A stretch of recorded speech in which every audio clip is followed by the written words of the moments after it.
जय हिंद। स्वागत है आपका हमारे ई पाठशाला सेंटर में। हम आज एनआरएलएम की क्लास हमारी सेकंड क्लास है। यदि आपने पहली क्लास नहीं देखी है तो इसके पहले का क्लास आप ज़रूर देख लें। पिछले वीडियो में हमने 3 योजनाओं का अध्ययन किया गया था। उसमें से पहला था महिला सशक्तिकरण के संबंध में। पहला आपका था महिला सशक्तिकरण के संबंध में, वो था महिलाओं का कृषि कार्य में महिलाओं का कृषि कार्य में उसकी उद्यमिता बढ़ाना। दूसरा था आपका उद्योग संबंधी, जो महिलाएं उद्योग खोलना चाहती है उनके लिए आपको पैसे देना। और तीसरा योजना था हमारा एक्सप्रेस योजना, है ना। एक्सप्रेस योजना, इसमें क्या था महिला समूहों को गाड़ियां दी जाती थी ताकि वो लोग अपना जीवन अपना आजीविका चला सके। उसमें ई वाहन या ई रिक्शा के नाम से दिया जाता था। आज इसका चौथा योजना है राष्ट्रीय ग्रामीण आर्थिक रूपांतरण परियोजना। ये आपका 19-20 एनआरएलएम के अंतर्गत समूह को सशक्त आत्मनिर्भर बनाने हेतु योजना लाया गया था। राष्ट्रीय ग्रामीण आर्थिक रूपांतरण परियोजना, ठीक है। ये 19-20 में लाया गया। एनआरएलएम के अंतर्गत समूह को सशक्त और आत्मनिर्भर बनाने हेतु योजना लाया गया। विश्व बैंक की सहायता से ये चल रहा है। ये जो योजना है आपका विश्व बैंक की सहायता से चल रहा है। इस योजना में छत्तीसगढ़ के 7 जिले और 43 जनपद में हैं। तो 7 जिले आप देख लीजिए: रायपुर, राजनांदगांव, सरगुजा, धमतरी, कोंडागांव, बस्तर, कांकेर। तो देखते हैं हमारे बस्तर संभाग से कितने ज़िले हैं। तो बस्तर संभाग से आपके 3 ज़िले हैं: बस्तर, कोंडागांव और कांकेर। उसके बाद रायपुर, राजनांदगांव, सरगुजा, धमतरी। नेक्स्ट है प्रत्येक जनपद में 4 संकुल स्तरीय का संगठन करना। हमको जनपद स्तर में 4 संकुल स्तरीय संगठन बनानी है। ये सब जो संगठन बनाए जा रहे हैं या स्व सहायता समूह को और सुदृढ़ बनाने के लिए, उनको वित्तीय सम्मेलन कराने के लिए बनाया जा रहा है। तो प्रत्येक जनपद में 4 संकुल स्तरीय संगठन होगा जो जनपद और ग्राम पंचायत के मध्य कार्य करता है। जो आपके जनपद और ग्राम पंचायत के मध्य कार्य करता है। ऐसे संगठन जो विभिन्न ग्राम पंचायत के स्व सहायता समूह द्वारा मिलकर बनाया जाता है, ठीक। ये आपका है जनपद पंचायत, ये आपका है जनपद पंचायत, और ये दूसरा है आपका ग्राम पंचायत। तो इनका कार्य क्या होगा? जनपद पंचायत, जैसे ग्राम पंचायत में जो ये ग्राम पंचायतों के स्व सहायता समूह, जैसे आपकी इस ग्राम पंचायत में कितने समूह हैं? 4-5 होंगे। इस ग्राम पंचायत में और होंगे, इस ग्राम पंचायत में और होंगे। तो इन ग्राम पंचायतों के समूह से मिलकर जो बनता है उसको बोलते हैं संकुल स्तरीय संगठन। देखिए, वो जनपद और ग्राम पंचायत के बीच में कौन है? संकुल स्तरीय संगठन है। और वो बनेंगे कैसे? तो ग्राम पंचायत में जो पहले से समूह बने हुए हैं उन्हीं से मिलाकर संकुल स्तरीय संगठन बना होता है। इसका कार्य होता है जनपद और ग्राम के मध्य संपर्क बनाए रखना और उसको नियमों और योजनाओं की जानकारी देना और वित्तीय समावेशन कराना। संकुल स्तरीय संगठन कहलाता है। प्रत्येक विकास में एक मॉडल संकुल स्तरीय चयन किया जाता है। प्रत्येक मॉडल का मतलब होता है अच्छा संकुल स्तरीय संगठन, मॉडल जिसको बाकी लोग फॉलो कर सके कि हम ऐसा भी कर सकते हैं और जिससे हमारी आय बढ़ सकती है। तो इन्हें शासन की ओर से वित्त पोषण होता है। अब वित्त पोषण किसको मिलेगा? जो संकुल स्तरीय संगठन होता है ना। संकुल स्तरीय संगठन होता है। और संगठन किनसे मिल के बनेगा? तो ये देखिए, ये आप फिर से बताता हूँ, ये जनपद है, ग्राम पंचायत है। ग्राम पंचायत में 1 समूह है, ये 2 समूह है, 3 समूह, ऐसे ये 3-4 ग्राम मिलकर समूह है। तो ये समूह आपस में मिलकर एक संकुल स्तरीय संगठन बनाएंगे, है ना। अब इस संगठन को शासन कोई वित्त पोषण देगा। अब वित्त पोषण का क्या कार्य होगा, उसको कैसा व्यय होगा, आगे समझते हैं। प्रत्येक मंडल संकुल स्तरीय संगठन को केंद्र की ओर से 2.5 लाख रुपया दिया जाएगा। प्रत्येक मंडल मतलब वही होता है, संकुल ही होते हैं, मंडल का मतलब ब्लॉक ही होता है, ठीक है। तो प्रत्येक मंडल संकुल स्तरीय संगठन को केंद्र की ओर से 2.5 लाख रुपया दिया जाता है। जो हमने जनपद और ग्राम के बीच जो संकुल स्तरीय बनाया था ना, ये जनपद जो संकुल स्तरीय बनाया था, इसे सरकार 2.5 लाख रुपए देती है। इसको सरकार शासन 2.5 लाख रुपए का वित्तीय समावेशन देती है। वित्तीय रूप में इस संगठन को आत्मनिर्भर बनाने के लिए 3 किस्तों में 20 लाख रुपए का अंतर वित्तीय पोषण दिया जाता है। वित्तीय रूप से इस संगठन को आत्मनिर्भर बनाने के लिए 3 किस्तों में 20 लाख रुपए का अंतर वित्तीय संगठन दिया जाता है।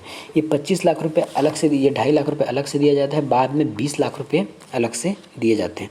तो संकुल स्तरीय संगठन कार्यालय प्रत्येक जनपद में स्थापित होगा और उस जनपद का कार्यालय में 1 स्टॉप फैसिलिटी सेंटर की सुविधा होगी।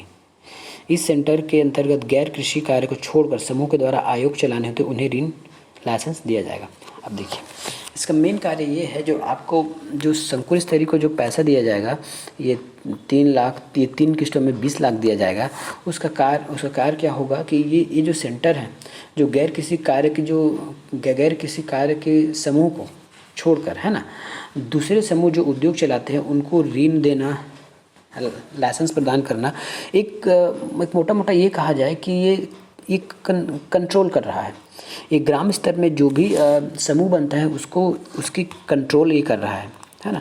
आपका संकुल स्तरीय संगठन, जैसे आपके ग्राम पंचायत को कौन कंट्रोल करता है, तो वैसे तो बहुत लोग कंट्रोल करते हैं, लेकिन डायरेक्टली कंट्रोल वो जनपद पंचायत के अंदर रहता है। उसी प्रकार जो गांव में जो संकुल स्तरीय वो बनेंगे, है ना, संकुल स्तरीय जो संगठन बने हैं, उनका कार्य क्या होता है? उनका कार्य ये होता है कि वो गांव में जो बने हैं, गांव में जो बने रहते हैं समूह, उसको वित्तीय पोषण देते हैं, उसका देख रेख करते हैं, है ना, उसको लाइसेंस प्रदान करने का कार्य करते हैं ये संकुल स्तरीय संगठन। आगे देखते हैं, एक और योजना है आपका उत्थान परियोजना। ये आपका योजना है उत्थान परियोजना। अब देखते हैं उत्थान परियोजना क्या चीज़ है। छत्तीसगढ़ में निवासरत विशेष पिछड़ी जनजाति की महिला को रोजगार आजीविका देकर आत्मनिर्भर बनाना, इस योजना का मुख्य उद्देश्य शामिल है। वित्त पोषण केंद्र सरकार करती है। इस योजना 9 जिलों में शामिल है। देखिए, आपको नाम से पता चलना चाहिए कि अगर ये पूछ देगा कि उत्थान परियोजना किस क्षेत्र से संबंधित है, तो छत्तीसगढ़ में निवासरत विशेष पिछड़ी जनजाति की महिला को, है ना, रोजगार आजीविका देकर आत्मनिर्भर बनाना। छत्तीसगढ़ की विशेष पिछड़ी जनजाति महिलाओं को रोजगार देकर उनको आत्मनिर्भर बनाना, इसका मुख्य उद्देश्य है उत्थान। तो उत्थान किसका करना है? जो पिछड़ी जनजाति है। इस प्रकार आप इसको याद कर सकते हैं। इसका वित्त पोषण करेगा आपका केंद्र सरकार। इस योजना अंतर्गत हमारे जिले, इसके अंतर्गत 9 जिलों को शामिल किया गया है। अब देखते हैं मिलाप परियोजना क्या चीज़ है। मिलाप परियोजना क्या चीज़ है? मिलाप परियोजना 21/10/2020 को चालू किया गया था। इस योजना के अंतर्गत छत्तीसगढ़ के प्रवासी मजदूर उनके निवास स्थल के पास ही रोजगार प्रदान करना इसका मुख्य उद्देश्य था। चलिए अब देखते हैं मिलाप परियोजना। आपको पता है अभी कोविड-19 का कहर आया था 2019 में, तो उस समय जो लोग बाहर गए थे, जिसको हम प्रवासी मजदूर कहते थे, उसको अपने निवास स्थान पे वापस लाया जा रहा था। कोई गया था दिल्ली, कोई गया था हरियाणा, कोई गया था नागपुर। ऐसे प्रकार सब हमारे जिले, हमारे राज्य के सभी लोग अलग अलग कार्यों के लिए गए थे। अब उनको सबको लाया गया हमारे यहाँ वापस। चलो भाई, तुम लोग आओ, बहुत कोरोना फैल रहा है, तुम्हारी जीवन अमूल्य है। इनको लाया गया। अब ये लोग कहने गए, महाराज ला तो लिए, हम करें क्या यहाँ पे? हमारे पास तो कोई काम नहीं है। हमको जो काम आता था वो बाहर राज्यों में आता है, वहाँ के ठेकेदार मिस्त्री से मिलकर हम काम करते हैं। अब हम क्या करें? तो इसके लिए एक योजना लाया गया है जिसका नाम है मिलाप। अब देखिए मिलाप से कैसे आप कैसे ट्रिक बना सकते हैं याद करने के लिए, कि बाकी सभी अलग अलग क्षेत्रों से हमने समूह को लाकर यहाँ मिला दिया, समूह नहीं, लोगों को लाकर मिला दिया, तो वो मिलाप परियोजना हो गया। अब इनका कहना है कि आप ला तो दिए, लेकिन हम काम क्या करेंगे? हमको जो काम आता था वो बाहर में है। तो उसके लिए शासन ने मिलाप परियोजना दिया, और इस योजना का कार्य था कि जो प्रवासी मजदूर है उनको ही कार्य देना, उसकी जीवन यापन के लिए कार्य कराना। तो ये आपके कवर्धा जिले और राजनांदगांव जिले में चल रहा था। सातवां है स्वाभिमान योजना। ऐसी गर्भवती महिला जो गरीबी पिछड़े परिवार से है ना, समूह द्वारा उसे पोषण आहार दिया जाता है ताकि उसके स्वास्थ्य के लिए सुधार हो। स्वाभिमान योजना, ऐसी गर्भवती महिला जो पिछड़े परिवार से है, समूह के द्वारा उसे पोषण आहार दिया जाता है ताकि उसके स्वास्थ्य में सुधार हो सके। तो इसमें तो समझाने लायक वैसा कुछ नहीं है इस योजना में। नेक्स्ट देखिए, ये योजना बस्तर जिले के जनपद से शुरू किया गया था। ठीक है, ये योजना जो आपकी स्वाभिमान योजना है बस्तर जिले के बस्तर जनपद से ही शुरू किया गया था। इसके बाद 8 जिलों में शुरू किया गया है। योजना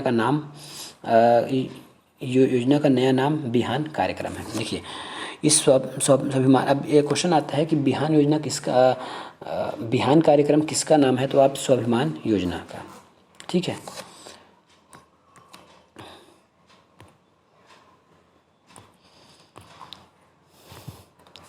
transaction based MIS system. Chhattisgarh के 12 जिलों में 30 जनपदों में यह ऐप ये है ट्रांजेक्शन, मैं छोटा छोटा लिखा हूँ, आपको शायद नहीं पता होगा। Transaction base MIS system Chhattisgarh के 12 जिलों में 30 जनपदों में, छत्तीसगढ़ के 12 जिला 30 जनपद में यह ऐप है ना 23,000 महिला समूह से जुड़े हुए हैं। इस समय देखिए ये ऐप है। क्वेश्चन में अगर पूछा जाए तो महिलाओं स्वसहायता समूह को की लेखा जोखा रखने के लिए क्या ऐप लाया गया है, तो वो है transaction base MIS system, TBMS है ना। ये सिस्टम है, ये क्या है, इसमें क्या होता है, स्वसहायता समूह के जितने भी लेन देन पंजी है वही खाता है इस ऐप के माध्यम से ऑनलाइन एंट्री किया जाता है। नाम से ही पता चल रहा है ट्रांजैक्शन, लेन देन। महिला स्वसहायता समूह को भी अब डिजिटलाइज कर दिया गया है, उसको एक डिजिटलाइजेशन के रास्ते पे भेज दिया गया है। उसके लिए एक ऐप है TBMS, transaction base MIS system. इसमें सभी महिलाएं सब अपनी आय व्यय का हिसाब इसमें रख सकती हैं। उसके बाद हम देखते हैं 8 बैंक सखी है ना। 8 बैंक सखी मित्र संबंधित गांव को भ्रमण कर, देखिए 8 नहीं लिखा होगा, ये योजना का नाम होगा। देखिए ये योजना का नाम है, मैं गलती से इसको 8 बोल दिया, ये योजना का क्रमांक है। तो बैंक सखी मित्र संबंधित गांव में भ्रमण करती है, लोगों को ऋण, कैश, मनरेगा पेंशन भुगतान करती है। ये इसमें एक छोटा सा क्वेश्चन आएगा कि बैंक सखी किसको बोलते हैं।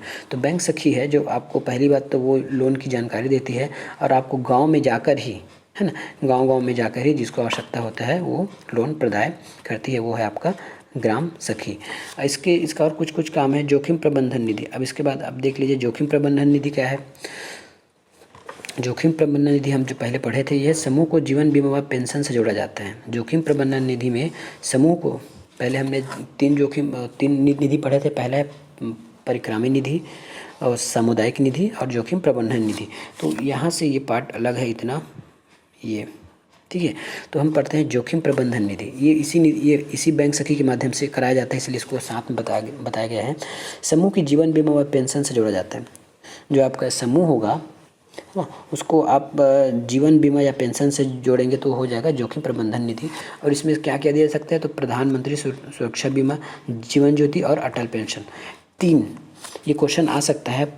ये 3 ही योजना इसमें लागू किया गया है जोखिम प्रबंधन निधि में। पहला है आपका प्रधानमंत्री सुरक्षा बीमा, दूसरा है जीवन ज्योति और तीसरा है अटल पेंशन योजना।